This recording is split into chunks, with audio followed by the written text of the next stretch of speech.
Liam Carter had everything: wealth, power, and a name that commanded respect. Yet beneath the polished exterior of New York's most unattainable billionaire, he was a man trapped in a life dictated by expectations.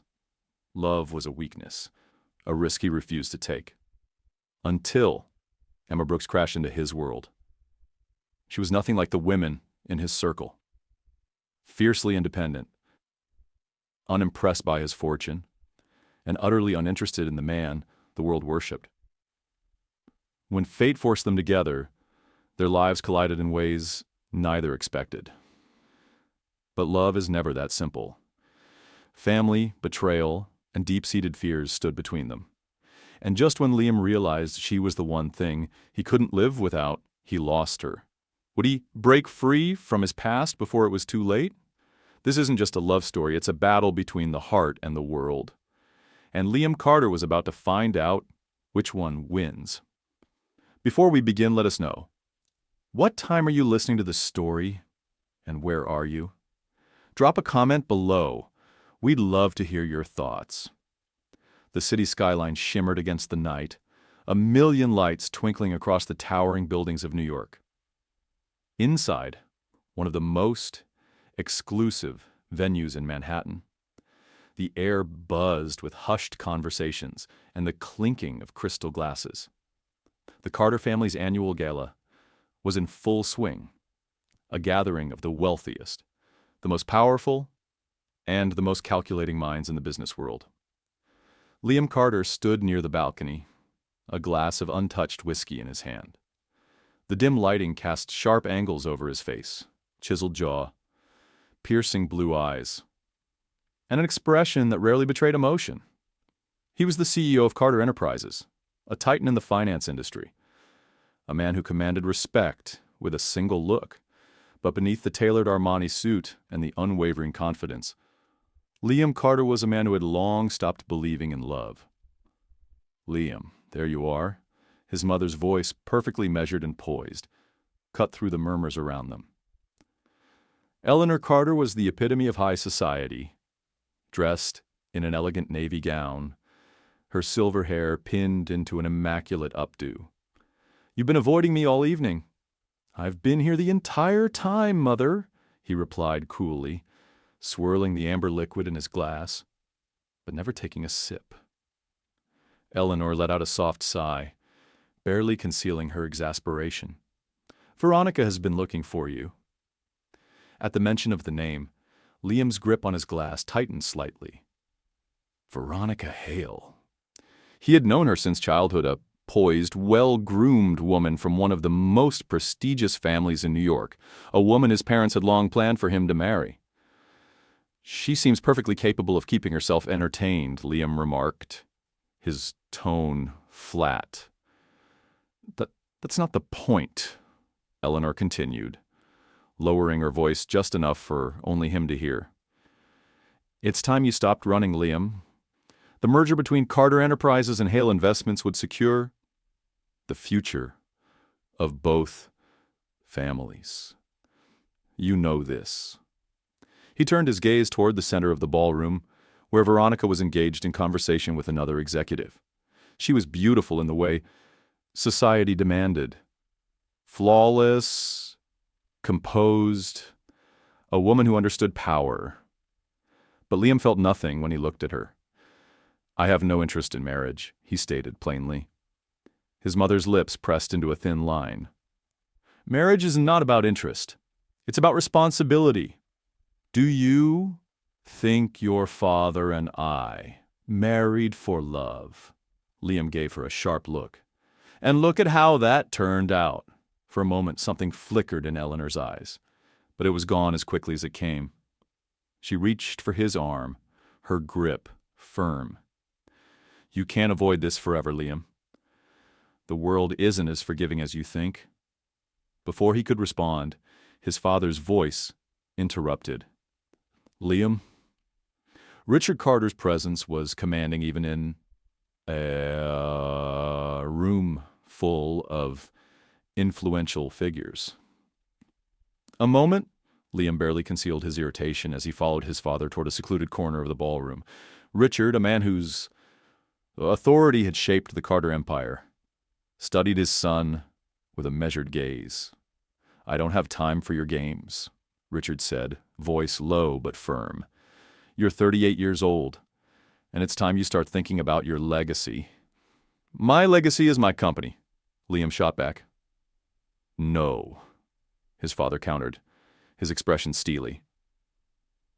"Your legacy is what you leave behind beyond the boardroom. You think your power makes you untouchable, but a man without a family, without a successor, is just a man who will eventually be forgotten." Liam clenched his jaw. He had heard this speech before. The same speech about duty, about continuing the Carter name, about marriage being nothing more than a transaction. His father's next words, however, cut deeper. "You're starting to remind me of your uncle." Liam's blood ran cold. "That's enough," he said sharply, stepping back. His uncle had died alone, a man so consumed by his empire that he had never let anyone in. Liam had vowed never to become like him, yet his father's words twisted in his mind like a knife. With a curt nod, he turned on his heel and left the conversation behind, weaving through the crowd with ease. As he stepped outside onto the balcony, the crisp night air hit him like a much-needed relief. From here, he could see the city stretched out before him, his empire, his kingdom. And yet, at that moment, standing there alone, it felt more like a prison. He took a long sip of whiskey. Love was a weakness. Attachments were distractions. He had built his entire life around those beliefs, and he wasn't about to change now. The city's pulse was relentless. The streets of Manhattan were still alive, bathed in the glow of headlights and neon signs. But for Liam Carter, everything outside the tinted windows of his black Maserati felt distant. He drove through the near-empty streets, one hand gripping the wheel, the other clenching his temple as if trying to press away the conversation from earlier. His mother's voice echoed in his mind, smooth yet sharp, a practiced tone honed through years of negotiations and social maneuvering. His father's words had cut deeper, though. The comparison to his uncle, cold, isolated, ultimately forgotten, had stuck with him like an unwelcome shadow. His jaw tightened as he accelerated through an intersection, his foot pressing harder against the gas pedal. The weight of their expectations felt suffocating, their carefully calculated plans for his life laid out as if he were nothing more than a piece on a chessboard. A sudden flash of headlights appeared from his left. Liam barely had time to react before a loud crash erupted through the night. The impact threw his body forward, the seatbelt biting into his chest. Glass shattered, metal twisted. His vision blurred as his car spun out of control before slamming into a concrete barrier. Then, silence. The distant hum of the city barely registered as pain shot through his ribs. His head pounded, and the acrid smell of smoke filled his nostrils. His vision swam as he tried to move, but a sharp jolt of pain in his side pinned him in place. A siren wailed in the distance. Moments later, muffled voices, flashing red and blue lights, hands pulling at him, the sensation of being lifted onto a stretcher. He wanted to protest, to tell them he was fine. He just needed a damn minute to breathe. But darkness was already creeping in at the edges of his vision. Everything went black. The steady beeping of a heart monitor was the first thing Liam registered when consciousness returned. The sharp scent of antiseptic burned his nose, and the distant murmur of voices filled the sterile air. A hospital. His body ached, a dull throbbing radiating from his ribs. His temple felt tight, the unmistakable sting of stitches marking the aftermath of the accident. He forced his eyes open, blinking against the fluorescent lighting. White walls, medical equipment, a faintly familiar presence nearby. Then he heard her voice. "You're awake." Liam turned his head slightly, his vision focusing on the woman standing at his bedside. Dark hair pulled into a neat ponytail, a crisp uniform that did little to hide the confident posture of someone accustomed to long hours and difficult patients. But it was her eyes that caught his attention.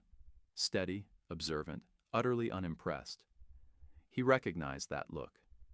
It was the same one people gave him when they weren't afraid. "You were in a car accident," she continued, crossing her arms. "Mild concussion, a few bruised ribs, but nothing life-threatening. You were lucky." Liam exhaled, shifting slightly in the hospital bed. Even that small movement sent a sharp pain through his side. "Who are you?" His voice came out rough, his throat dry. "Emma Brooks," she said. "Your nurse." Liam's gaze flickered to the badge clipped to her uniform. He didn't respond immediately, instead letting his eyes sweep the room, already calculating his exit strategy. "How long have I been here?" "6 hours." "Discharge me." Emma raised an eyebrow. "Excuse me? You heard me?" His voice was steadier now, though laced with irritation. "I don't need to be here. Call my driver." She didn't even blink. "No." Liam's head snapped toward her, his patience thinning. "Excuse me? You have a concussion, and your ribs are bruised," she said plainly. "You're staying under observation until the doctor clears you. End of discussion." He wasn't used to people telling him no. Not like that. Most people bent over backward to accommodate him. Most people would have already been calling his assistant, arranging for his release before he even had to ask. But this woman, Emma Brooks, was standing her ground. His irritation flared. "Do you have any idea who I am?" "Yeah," she said, unimpressed. "That's why I'm not letting you leave." Liam was momentarily taken aback. "Excuse me?" Emma sighed, setting his chart down. "I've met enough people like you to know that the moment you walk out of here, you'll ignore the doctor's orders, refuse to rest, and pretend you're invincible until your body forces you to stop. You can't buy your way out of medical care, Mr. Carter." He studied her. She wasn't intimidated. That was rare. She adjusted his IV with a practiced ease, ignoring his scrutinizing gaze. "You should try and sleep. You'll heal faster." Liam let out a humorless laugh, shifting slightly. "You think I have time to sleep?" Emma smirked, scribbling something on her clipboard. "I think if you keep acting like an idiot, you'll end up in here again sooner rather than later." His brows furrowed. No one spoke to him like that. Yet strangely he found himself not as annoyed as he should be. His lips pressed into a thin line. "I don't need a nurse." Emma didn't look up from her notes. "Too bad, you've got one." Liam exhaled slowly, leaning his head back against the pillow. His body still ached, his mind still clouded by the weight of the accident. He could already hear the impending arguments with his family when they found out. But at that moment, the only thing he could focus on was the woman standing in front of him, the nurse who wasn't intimidated by his name, his money, or his reputation. And for the first time in a long time, Liam Carter was at a loss for words. The night outside was quiet, the faint hum of distant traffic filtering through the hospital window. Inside, however, the air in Liam Carter's room was anything but calm. The sharp scent of antiseptic lingered in the sterile white space, and the dim glow from the monitors cast soft shadows across the walls. Emma Brooks stood by his bedside, arms crossed, unimpressed by the impatient man who had just attempted, again, to get out of bed. "For the last time, Mr. Carter, you're not leaving." Liam exhaled slowly, his patience thinning. "It's Liam," he corrected, "and I don't take orders from—" "Oh, you absolutely do," she interrupted, cutting through his words as she pressed a firm hand against his shoulder, guiding him back down. "Unless you want to tear those stitches and end up back in surgery." His jaw clenched, but he didn't push her away. He was used to people bending to his will, accustomed to getting what he wanted without having to argue. But this woman, this nurse, was not the least bit intimidated by him. Instead, she met his glare head-on, her dark eyes steady, unwavering. "You're infuriating," he muttered. "And you're the worst patient I've ever had," she shot back.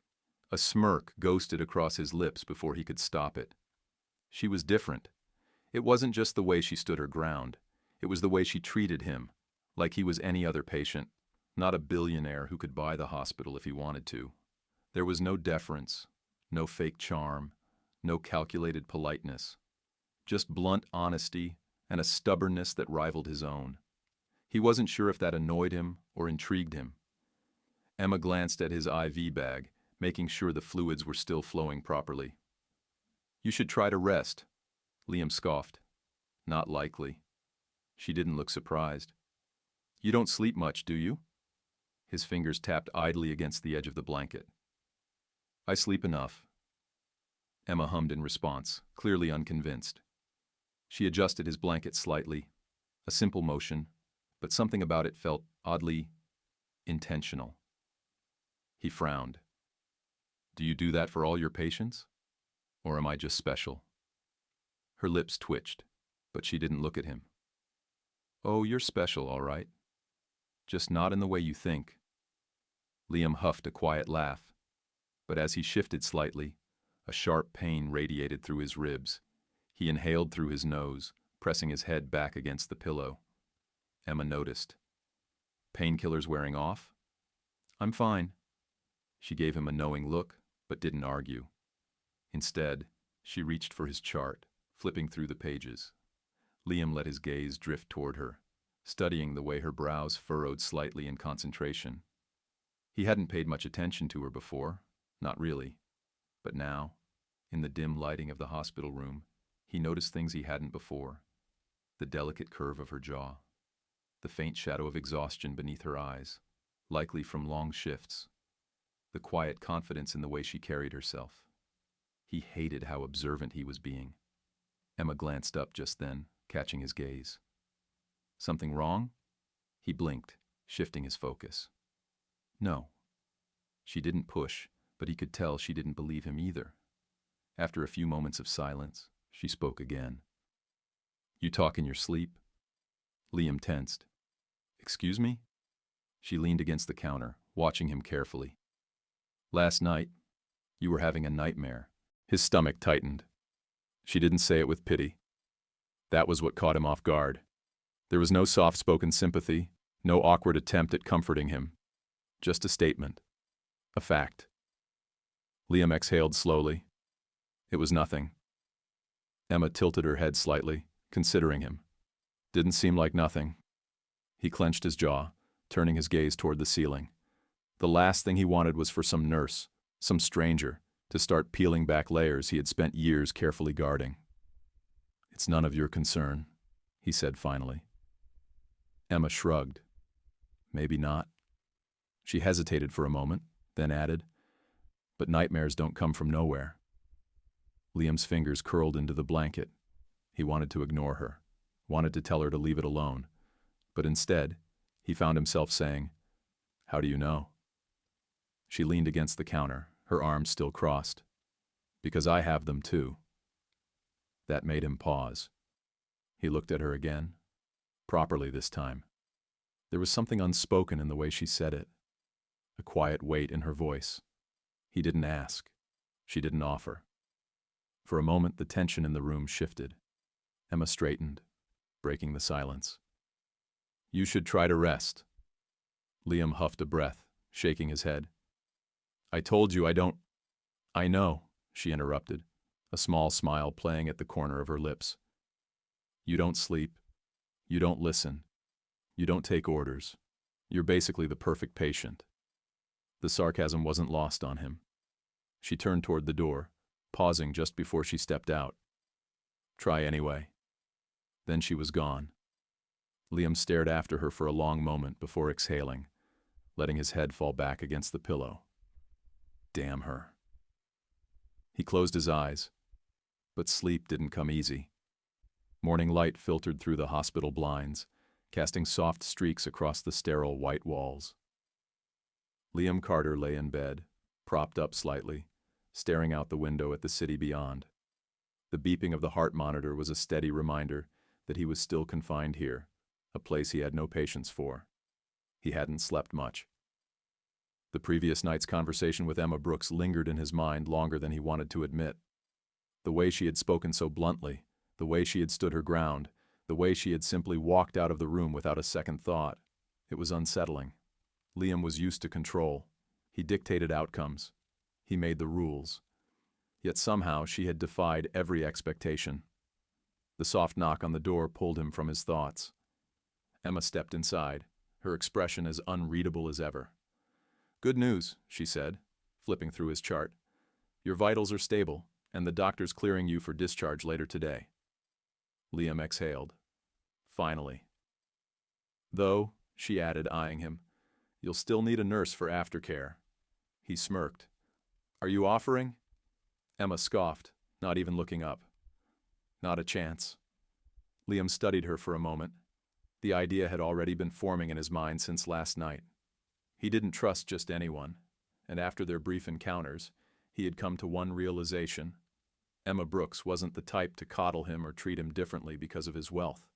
She wasn't intimidated, and that, oddly enough, was exactly what he needed. I'll pay you double what the hospital does, he said, his voice even. Come work for me as my private nurse. Emma finally looked up. Excuse me? Private care. I'm going to need someone monitoring me after this accident, and I don't have time to stay locked up in a hospital. She let out a short laugh, shaking her head. That's not happening. I'll triple it. No. Name your price. Her brow arched. Do you really think you can buy everything? Liam met her gaze without hesitation. Yes. Emma let out a breath, folding her arms. Look, Mr. Carter. Liam. Mr. Carter, she emphasized, ignoring his correction. I have a job here. I don't need to follow some billionaire around, making sure he actually takes his meds. Then I assume you love your job? He countered. I do. Even though it pays you next to nothing? Emma stiffened slightly, but her expression didn't falter. Money isn't everything. He almost smiled. Now that's something I don't hear often. Emma sighed, rubbing her temples. You don't need me, Mr. Carter. I'm sure there are plenty of private nurses willing to take your money. But I don't trust them. The weight of his words settled between them.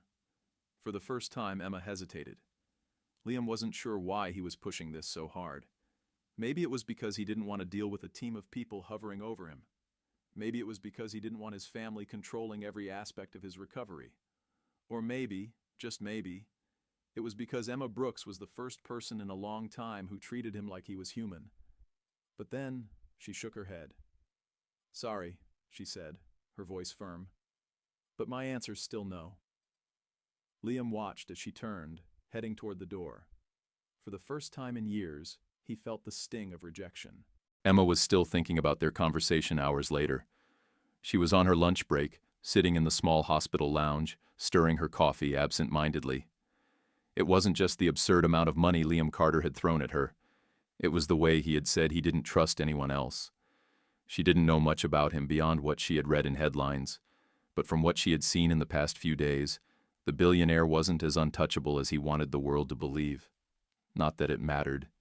She had no interest in being his personal caretaker. But then her phone rang. Her mother. Emma's stomach twisted as she answered. Hey, Mom. How are you feeling? There was a pause, followed by a weak chuckle. I've been better, sweetheart. Emma pressed her lips together. She already knew what was coming. The insurance won't cover all of my new medication, her mother continued hesitantly.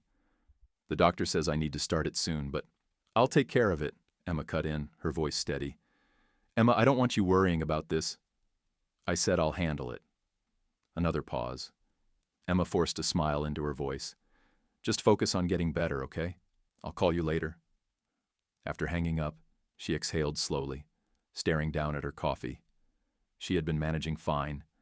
She had been paying the bills, covering the medical costs, working extra shifts when necessary. But this was going to be more than she could afford, and she knew it. Her fingers tightened around the coffee cup as Liam Carter's words echoed in her mind. Name your price. Emma groaned, rubbing her temples. She hated this, hated feeling like she didn't have a choice. But the truth was, she didn't. Later that evening, Liam was in the process of getting dressed when he heard a knock on his hospital room door. Emma stood there, arms crossed, looking like she had just made a deal with the devil. Liam smirked. Changed your mind? Emma inhaled sharply, then exhaled. I'll do it, she said flatly, but under one condition. He raised an eyebrow. Which is?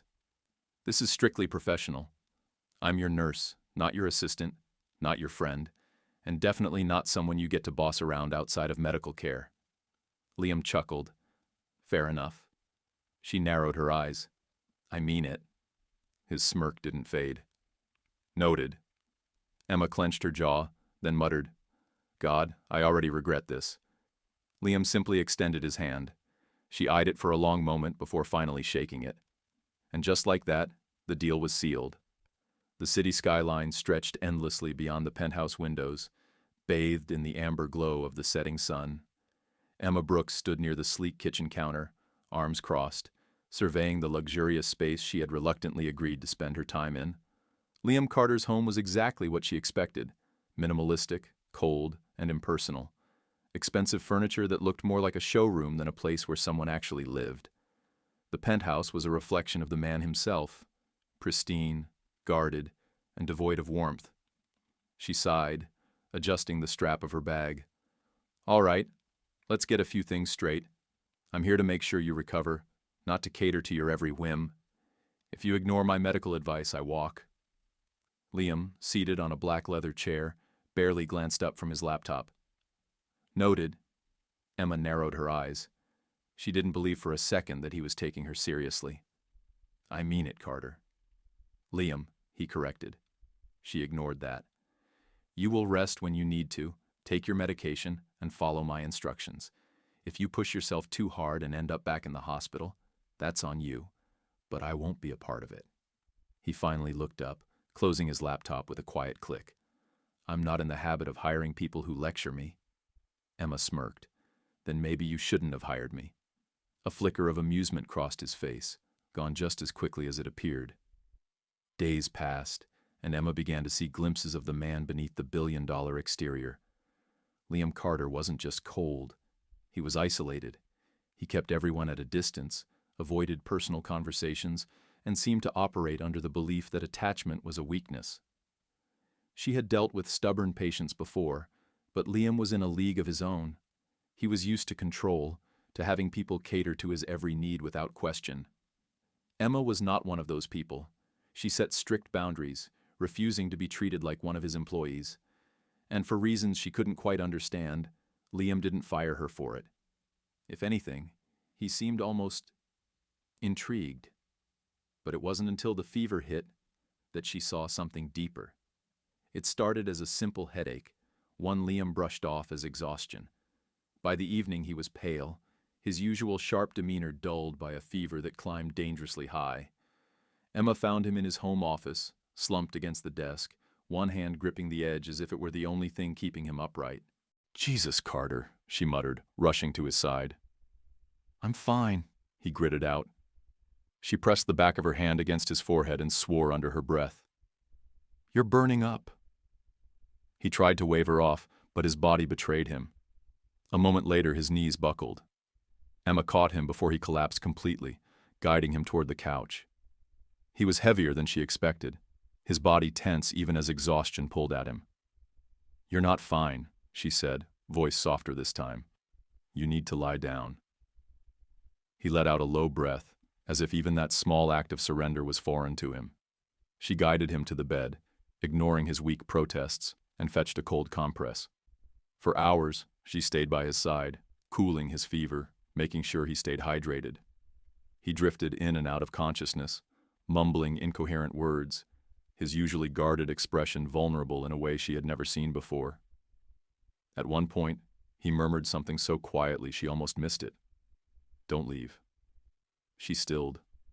It was barely audible, his voice rough with fever, but there was something raw in it. She swallowed hard, adjusting the cold compress against his forehead. I'm not going anywhere, she whispered. By morning, his fever had broken. Liam blinked against the sunlight filtering through the curtains, his body sore but his mind clearer. He shifted slightly and froze when he noticed Emma asleep in the chair beside his bed. Her arms were crossed, her head resting against the back of the chair, exhaustion evident in the soft rise and fall of her chest. He didn't remember much from the night before, only fragments of fevered dreams and the feeling of someone nearby, someone who hadn't left. A strange warmth settled in his chest. For the first time in longer than he cared to admit, Liam Carter felt something foreign, something dangerously close to comfort. The hum of the car engine was steady, blending with the rhythmic sounds of the highway. The city skyline had long disappeared behind them, replaced by winding roads, towering trees, and the occasional glimpse of rolling hills stretching toward the horizon. Emma sat in the passenger seat of Liam's sleek black SUV, arms folded as she stared out the window.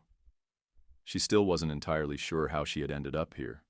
Liam had simply informed her that they were leaving the penthouse for a while, that he had a private estate outside the city where he could properly recover. She had argued, of course, pointing out that he wasn't supposed to be traveling so soon after his fever. But, as she was quickly learning, Liam Carter did whatever he wanted.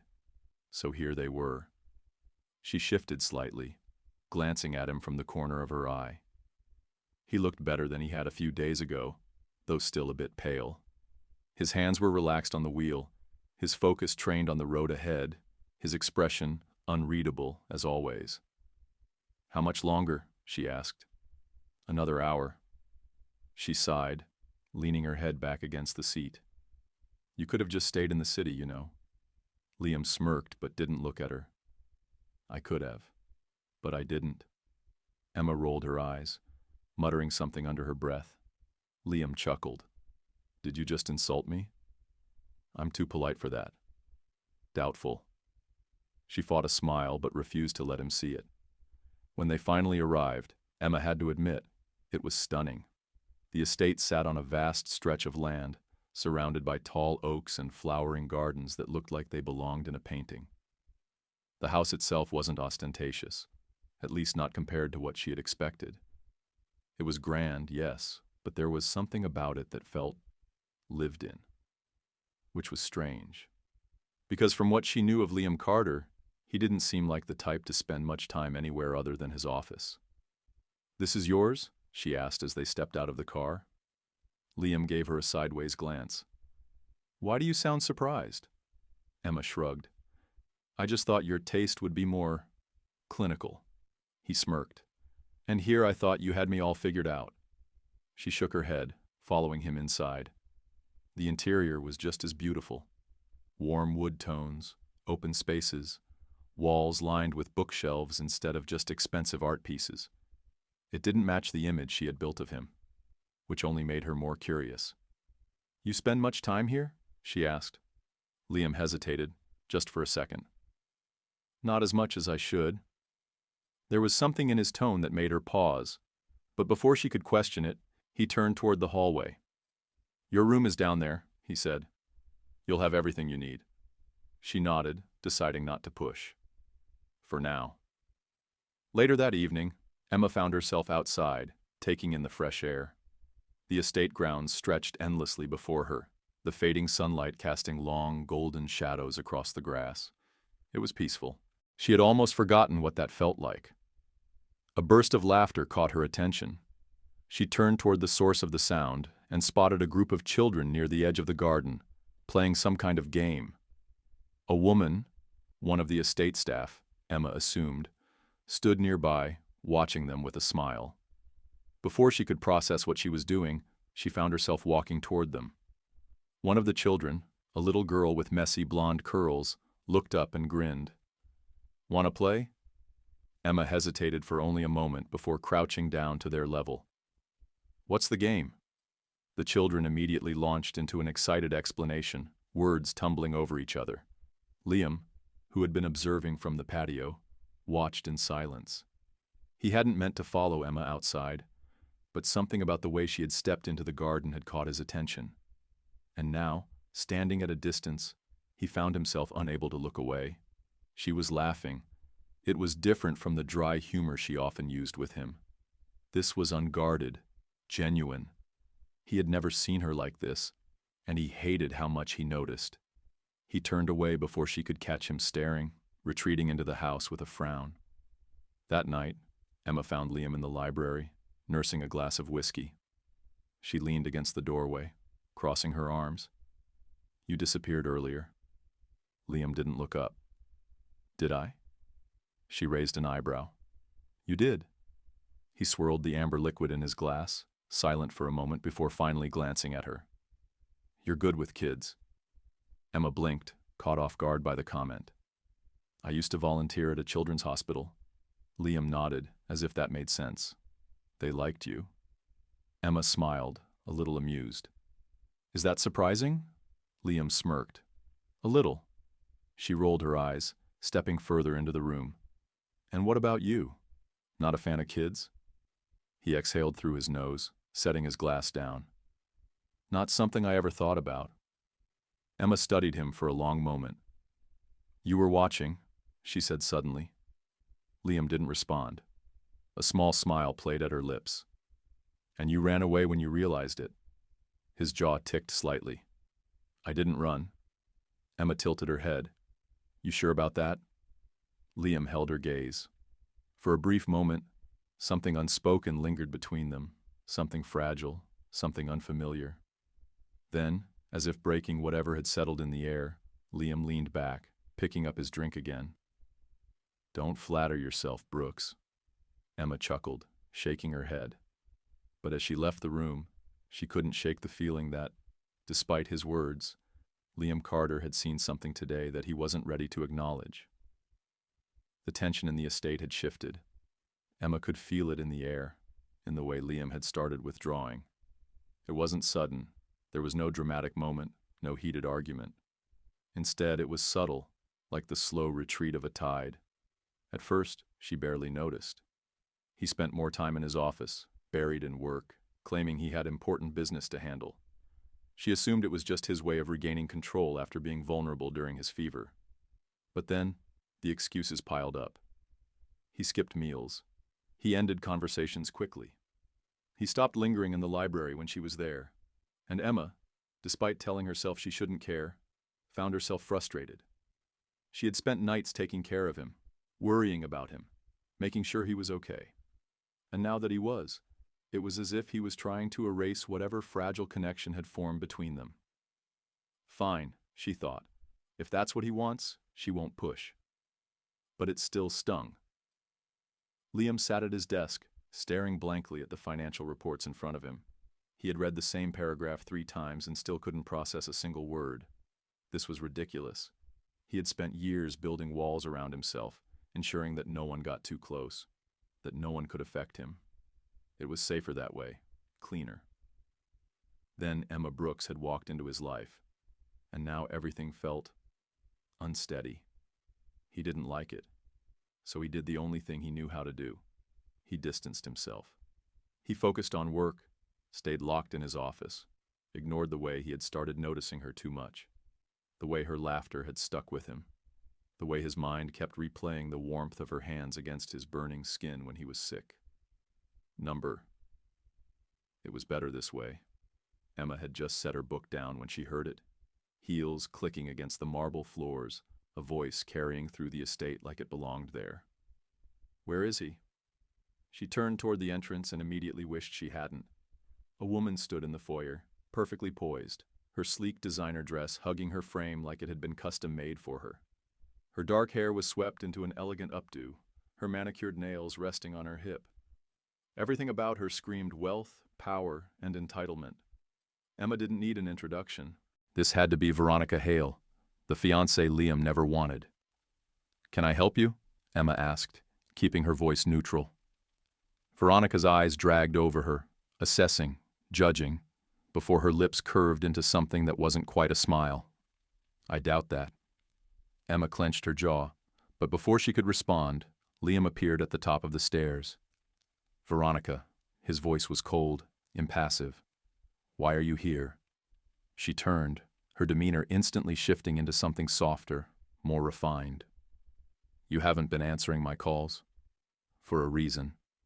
Emma could see the flicker of annoyance cross Veronica's face before she masked it. Oh, Liam, she said with a sigh, walking toward him as if Emma no longer existed. You know how these things work. Our families have expectations. Liam's jaw tightened. I don't care about their expectations. Emma should have walked away. This wasn't her business. But she couldn't. Because for the first time in days, Liam was showing emotion. And it wasn't the detached, indifferent mask he had been wearing. It was anger. Veronica reached out, tracing a manicured finger down his arm. You don't have to care, darling. You just have to accept reality. And reality is, Liam stepped back. There is no reality where I marry you. Veronica's expression hardened. Liam, don't be naive. Our marriage is inevitable. Your father and mine have already decided. I decide my own life. Emma could see it now, the cracks in Liam's carefully built walls, the pressure, the expectations, the weight of something he had been fighting for far too long. But Veronica wasn't done. Her gaze flickered to Emma, and in an instant her expression changed. A slow, cruel smirk spread across her face. "Oh," she drawled, turning fully toward Emma. "Now I understand."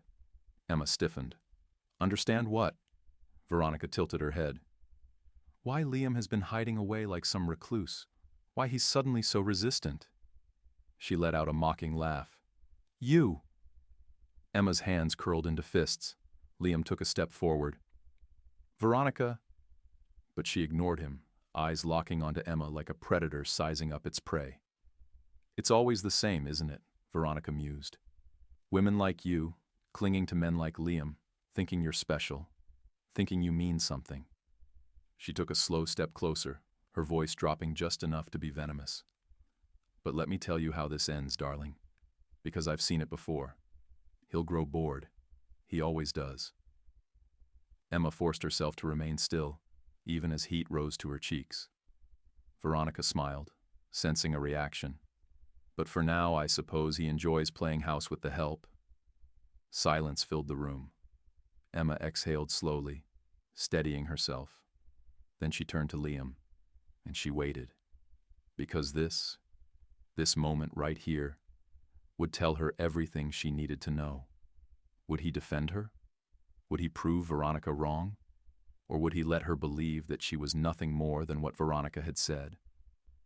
Liam's lips parted slightly, as if he was about to say something. But he hesitated. And in that hesitation, Emma saw everything. Her chest tightened, disappointment curling in her stomach like a heavy weight. She nodded once, a decision solidifying in her mind. "I'm leaving." Liam's eyes snapped to hers. "What?" Emma turned on her heel. "I'm done." Emma's footsteps echoed through the marble-floored hallway as she stormed toward the front entrance, her heart pounding in her chest. Every step felt heavier, fueled by anger, humiliation, and something deeper, something she wasn't ready to name. Liam had stood there. He had let Veronica spew her cruel words, her poison-laced accusations, and he had done nothing. She had expected... what? That he would defend her? That he would tell Veronica she was wrong? How foolish. She reached for the door handle, her fingers curling around the cool metal. But before she could pull it open, a strong hand wrapped around her wrist. "Emma." His voice was rough, laced with something sharp, something unrecognizable. She wrenched her arm, but his grip tightened. Not enough to hurt, but enough to stop her. "Let me go, Liam." "No." She turned then, eyes blazing as she looked up at him. His face was unreadable, but his jaw was clenched, his shoulders tense. Emma scoffed. "Unbelievable. You just stood there, let her humiliate me, and now you think you can tell me to stay?" Liam exhaled, his grip loosening slightly.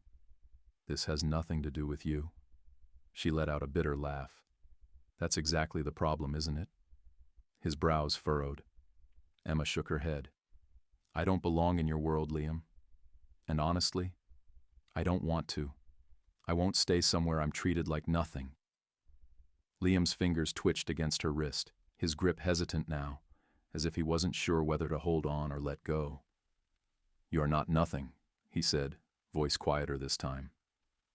Emma swallowed hard, caught off guard by the rawness in his tone. But she refused to let herself be swayed. "Then why didn't you say something?" she asked.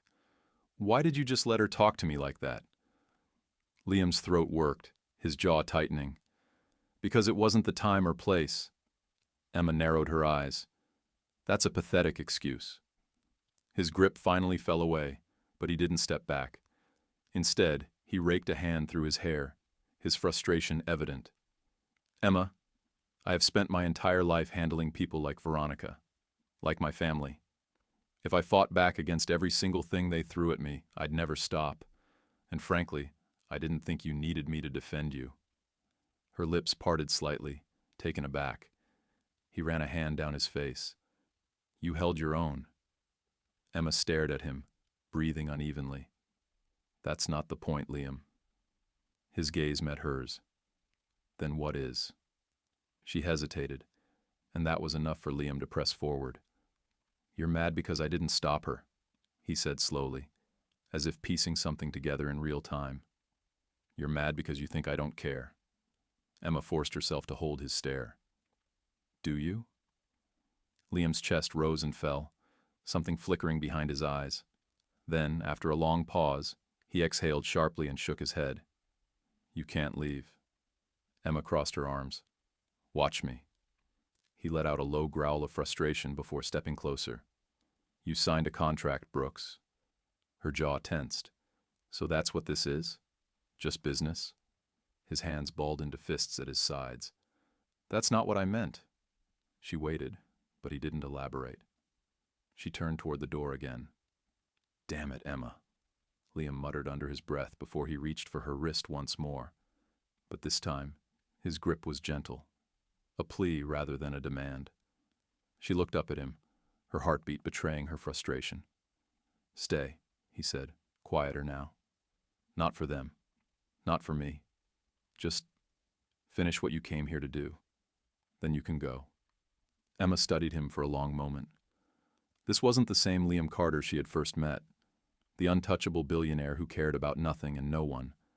There was something different here, something raw, and that terrified her.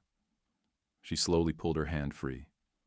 "I'll stay," she said, "but only to do my job. Nothing more." Liam nodded once. "Fine." But as she walked past him, she could feel it. That tension, that unspoken weight between them. She wasn't sure what it meant. The night air was crisp, carrying the faint scent of freshly cut grass and distant rain. Inside the estate, the glow of chandeliers cast soft golden light against the towering walls. The atmosphere was eerily calm, too calm, like the unsettling quiet before a storm. Emma had spent the past hour avoiding everyone. After her conversation with Liam, she had retreated to the solitude of the guest wing, convincing herself that staying invisible was the best course of action. But she should have known better, because in Liam Carter's world, there was no such thing as invisible. A sharp knock on her door made her spine straighten. She hesitated before opening it, only to find an older man and woman standing in the dimly lit hallway. There was no need for introductions. She had seen their photos in magazines, read about them in business articles. Charles and Evelyn Carter, Liam's parents. Her grip tightened on the doorknob. "Mr. and Mrs. Carter." Evelyn smiled, a smile that didn't reach her eyes. "Miss Brooks, may we have a word?" Emma exhaled slowly before stepping aside. "Of course." They entered the room with practiced grace, their presence dominating the space without effort. Charles took a seat in one of the armchairs, adjusting the cuff of his expensive suit, while Evelyn remained standing, her sharp gaze assessing Emma like she was something to be examined. Emma had seen this before. The polite smiles, the carefully chosen words. It was the same game Veronica had played, only now, the stakes were higher. Evelyn tilted her head slightly. "You've been working here for a while now, haven't you?" Emma nodded, keeping her posture relaxed. "Yes." "Liam seems fond of you," she continued, her voice smooth, measured. Emma didn't respond. Charles leaned forward, lacing his fingers together. "You seem like a smart woman, Miss Brooks. So let's not waste time pretending we don't know why we're here." Emma met his gaze without wavering. "Then by all means, get to the point." A flicker of amusement crossed his expression. "We'd like to make you an offer." Her stomach tightened, but she forced herself to remain composed. "We understand that people in your situation don't often get opportunities like this," Evelyn added, her voice dripping with feigned sympathy. "And we'd like to help." Emma already knew what was coming. "We're willing to compensate you generously," Charles continued. "All you have to do is leave." Emma felt something cold settle in her chest. She should have expected this. Liam's world was built on power, influence, control. To them, she was nothing more than an inconvenience, someone to be paid off and discarded like a temporary problem. She forced herself to stay calm. "I see," she said quietly. "And what makes you think I'd accept?" Evelyn's smile didn't falter. "Because we're offering you something much better than whatever you think you'll get from Liam." Emma inhaled deeply, glancing between them. "Let me be very clear," she said, her voice steady. "I don't want Liam's money. I don't want anything from him. And I don't need anything from you." Charles sighed as if disappointed. "Miss Brooks, I hope you understand that this is not a negotiation." She lifted her chin. "Neither is my answer." For the first time, Evelyn's mask slipped, her expression hardening. Emma straightened her shoulders. "I'll leave," she said simply. "Not because of your money, and not because of your threats, but because I don't belong here." A flicker of something unreadable crossed Charles's face, but he said nothing. Evelyn, however, took a step closer. "That's the smartest decision you've made all night." Emma didn't flinch. The older woman studied her for another moment before turning toward the door. "Have a car ready for her first thing in the morning." Then they left, their presence lingering in the room like a suffocating weight. Emma closed her eyes, exhaling slowly. She had always known this wasn't her world, and now she had no reason to stay. Liam was halfway down the hall when he heard it. A voice. His mother's voice. "That girl was smart enough to take our offer and leave." He froze. His fingers curled into fists as he took a slow, deliberate step forward, straining to hear. "Miss Brooks has been dealt with," his father added. "She'll be gone by morning." A sharp, searing anger ignited in Liam's chest. Dealt with? He turned the corner just in time to see them disappearing down the hallway, their conversation fading into the distance. Liam barely noticed. His mind was already racing, his blood boiling with something he hadn't felt in years. Emma had accepted their offer. She had taken the money, and she was leaving. A bitter laugh escaped his throat, but there was nothing humorous about it. He should have known. He should have never let his guard down. Emma Brooks had played her part well, acted as if she was different, as if she wasn't like all the others. But in the end, she had proven him right. Everyone had a price. The storm raged outside, wind howling through the towering skyscrapers of New York. But inside Carter Enterprises, a different kind of storm was brewing. Liam sat in his office, the whiskey glass in his hand untouched. He had spent the entire day drowning in an anger he couldn't explain, at Emma, at himself, at the way things had unraveled so quickly. She had taken the money. She had left. He had believed, for the briefest moment, that she was different, that she wasn't like the rest. But the moment he allowed himself to believe that, she proved him wrong. A sharp knock on his door pulled him from his thoughts. "Come in." The door opened, and Oliver, his personal assistant, stepped in hesitantly. Behind him was a woman in scrubs, someone Liam barely recognized but knew he had seen around the estate before. "Mr. Carter," Oliver began, clearing his throat. "This is Julia. She works at the hospital where Miss Brooks used to be employed." Liam's eyes flickered toward the woman. "And?" Julia hesitated before stepping forward. I overheard what happened," she said softly. "About Emma." Liam's jaw tightened. "What exactly did you overhear?" Julia shifted uncomfortably, but then, as if making up her mind, she looked him in the eye. "She didn't take the money," she said. The words hit him like a punch to the gut. Liam exhaled sharply, shaking his head. "That's not what I heard." Julia frowned. "Well, whoever told you that was lying." Liam leaned forward, his patience wearing thin. "Then explain." Julia hesitated again, but there was no fear in her voice when she spoke. "Emma took the job as your private nurse because she needed money," she admitted. "But not for herself. Her mother is sick. She needed expensive treatment. That's the only reason she agreed to stay, despite the way she was treated. Liam stilled. His grip on the glass tightened. Julia continued, her voice softer now. When your parents offered her money to leave, she refused. She left because she was humiliated, because she thought you didn't care enough to stop it. The air left Liam's lungs. He had been wrong, so damn wrong. He shot up from his seat, sending the glass shattering against the floor. Oliver flinched, but Liam didn't notice. "Where is she?" he demanded. Julia looked startled. She went back home. "Where?"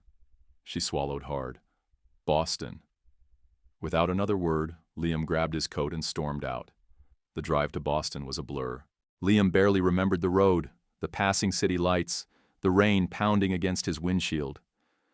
All he could think about was Emma. She had left, and it was his fault.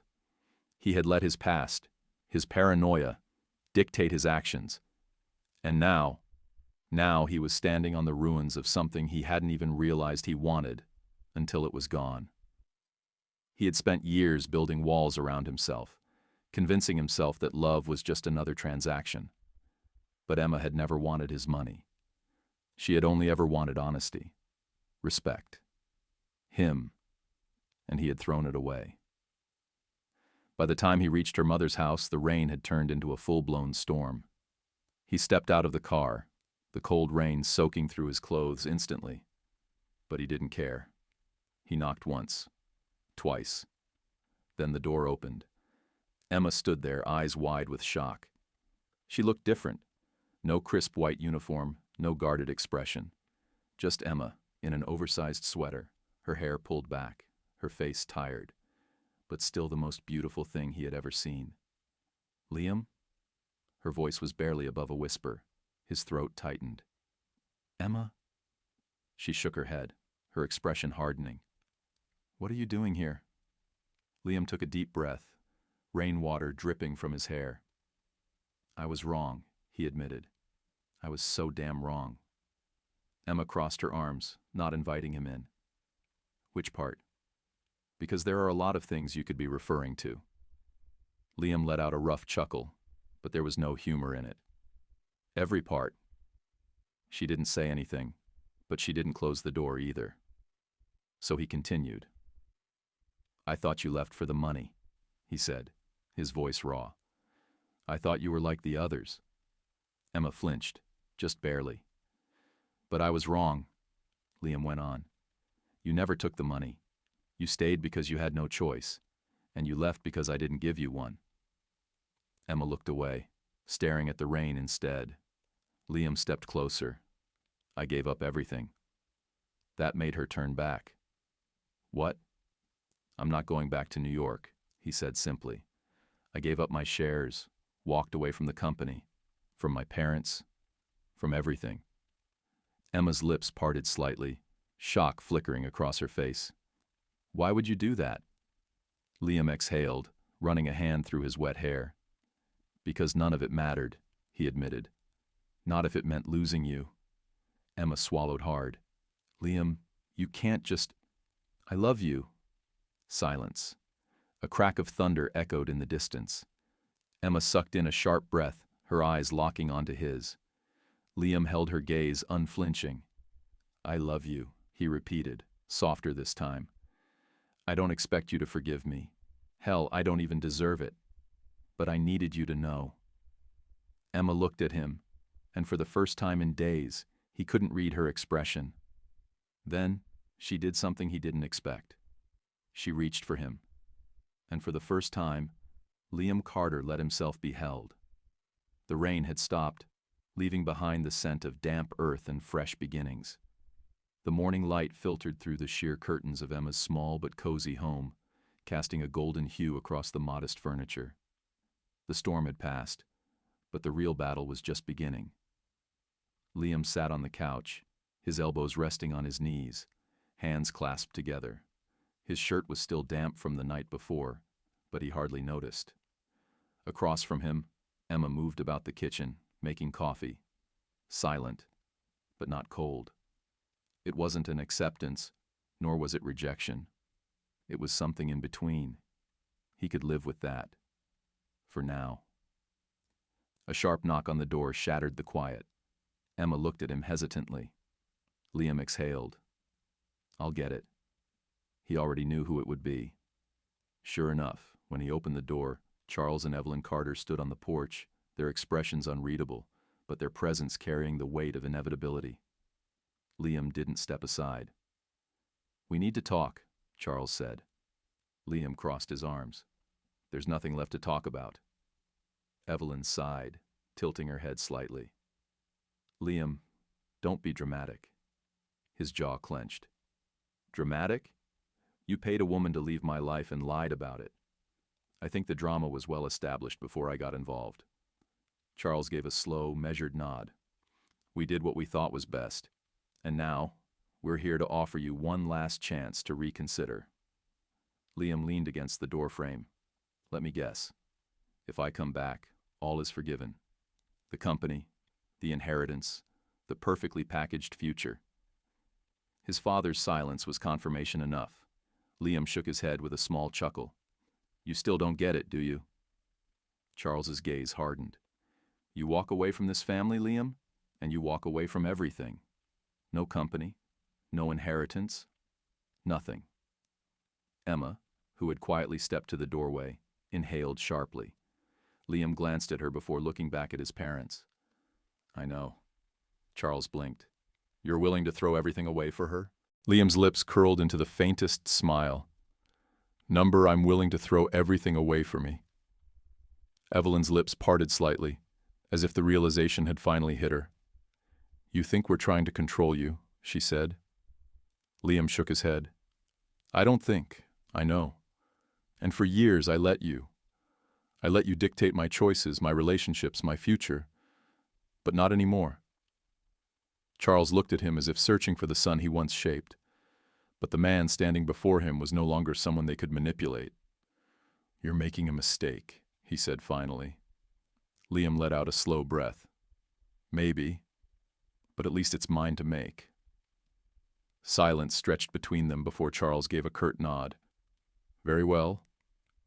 Without another word, he turned and walked away. Evelyn hesitated for a moment longer, her gaze flickering between Liam and Emma. Then she sighed. "Take care of yourself, Liam." And just like that, they were gone. The moment the car disappeared down the street, Liam felt something loosen in his chest, something that had been suffocating him for years. He turned back to Emma, who was watching him carefully. "They weren't bluffing, were they?" she asked softly. He shook his head. "No." She exhaled, stepping forward. "You just gave up everything." Liam reached for her hand, his fingers brushing against hers, warm and steady. "No, Emma. I just got everything." Her lips parted slightly, but no words came out. Instead, she squeezed his hand, and that was enough. For now. Months later, under a crisp autumn sky, Liam stood in front of a newly painted building, watching as children ran past him, their laughter filling the air. The Carter Free Clinic for Children was officially open. Emma walked up beside him, adjusting her white coat. "This place is amazing," she said, glancing up at him. "You did good, Carter." Liam smirked. "We did good, Brooks." She rolled her eyes at the nickname but didn't correct him. He looked at her, his gaze softening. "So, are we going to keep pretending I'm not hopelessly in love with you?" Emma bit her lip, eyes twinkling. "I don't know. You did take your time realizing it." Liam chuckled, pulling her closer. "Well then, I guess I'll spend the rest of my life making up for it." And this time, when he kissed her, she didn't pull away. The air was crisp with the first hints of autumn, leaves fluttering gently down the cobblestone streets. The warmth of the late afternoon sun cast a golden glow over the small cafe where Liam and Emma sat, sipping coffee in a comfortable silence. It had been a year since everything changed, since Liam walked away from the world he once knew, choosing instead a life that truly belonged to him. Emma looked at him over the rim of her cup, her eyes filled with a quiet curiosity. "You've been acting strange today," she noted, setting her mug down. Liam smirked, swirling the coffee in his own cup. "Strange how?" She shrugged. "I don't know. You're fidgeting. Liam chuckled, shaking his head. He wasn't a man who fidgeted, but today was different. Because today, he was about to do something he had never done before. He reached into his pocket, his fingers brushing against the small box. Not the velvet-covered, extravagant kind one would expect from a billionaire. No, this was something else entirely. Clearing his throat, he set his cup aside and reached for her hand across the table. "Emma," he started, his voice softer than usual. She tilted her head slightly, her brows furrowing. "What is it?" Liam exhaled, his heart hammering against his ribs. He had faced ruthless businessmen, corporate takeovers, and a family that tried to control his every move. And yet, nothing made him more nervous than this moment. "I never wanted love," he admitted. "Not because I didn't believe in it, but because I never thought it was something meant for me. I thought love was just another transaction. Give something, take something. But you—" He paused, squeezing her hand gently. "You changed everything." Emma's lips parted slightly, her breath catching. Liam pulled out the small wooden box and flipped it open. Inside was a ring, simple, delicate, with a small engraving inside the band. Not a massive diamond, not a show of wealth. Just something real, something meaningful. Emma blinked, her eyes darting between him and the ring. "This belonged to my grandmother," Liam continued. "She and my grandfather were married for 52 years. She used to say love isn't measured in carats or dollar signs.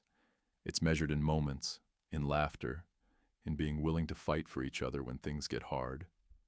Emma's fingers trembled as they hovered over the ring. "Liam," he let out a small, nervous chuckle. "I guess what I'm trying to say is, I want that with you. A lifetime of moments. A love that isn't perfect, but is ours. Will you marry me, Emma?" Tears welled in her eyes, but she smiled, soft and full of something he had never dared to hope for. "Yes," she whispered, nodding. "A million times. Yes." Liam slipped the ring onto her finger, and as soon as he did, she launched herself into his arms, burying her face into his chest. And for the first time in his life, Liam Carter felt complete.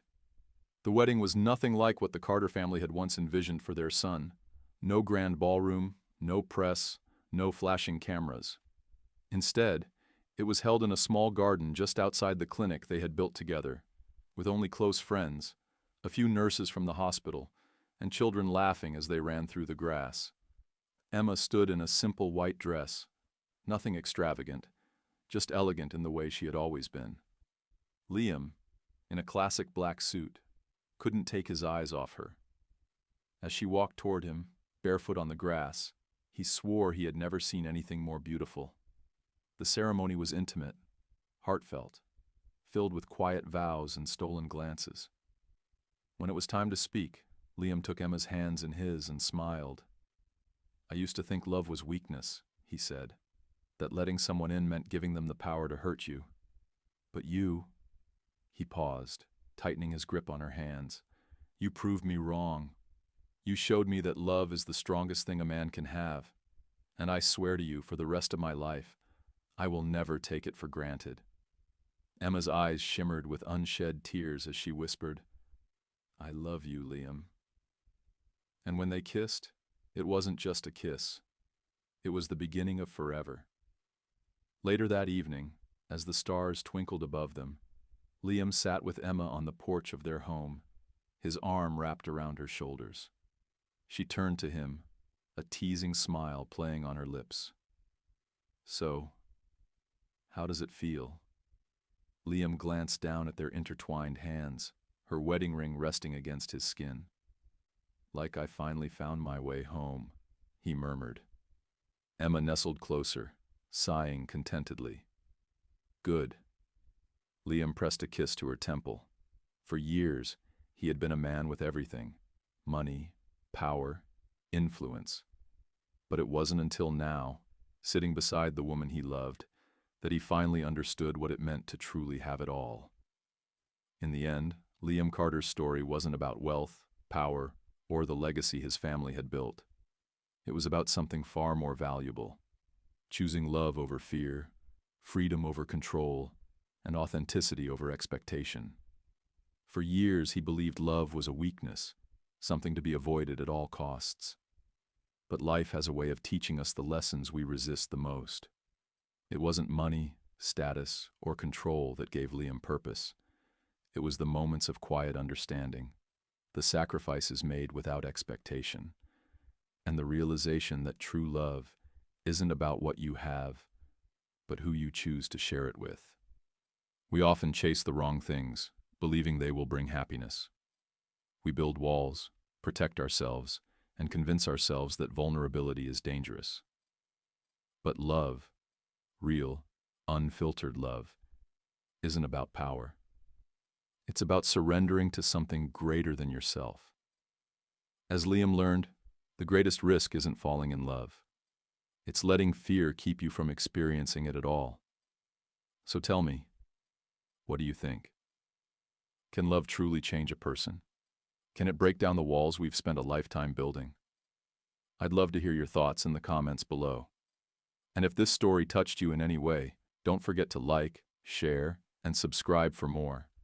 Because at the end of the day, we're all searching for the same thing. Love that's real, love that lasts, and love that money can't buy. Thank you for being here. See you in the next story.